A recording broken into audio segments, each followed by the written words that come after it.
Welcome to my channel. ఈరోజు మన ఛానల్లో పలావు మిల్ మేకర్ కర్రీ చేసుకున్నానండి. అది ఎలా చేయబోతున్నానో చూడండి.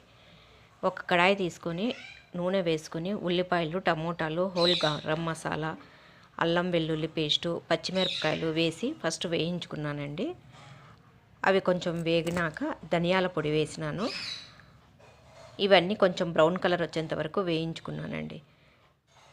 ఇలా వేయించుకొని బాస్మతి రైస్ను 1 గంట ముందు నానబెట్టుకున్నానండి.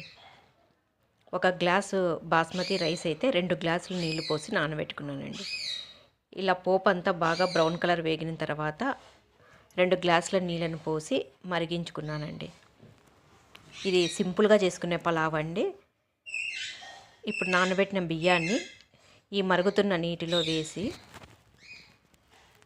1 గ్లాస్ బియ్యమేనండి 2 గ్లాసులు నీళ్లు మరిగించుకుని వేసినానండి. తర్వాత కొత్తిమీర, మెంతాకు వేసుకున్నానండి.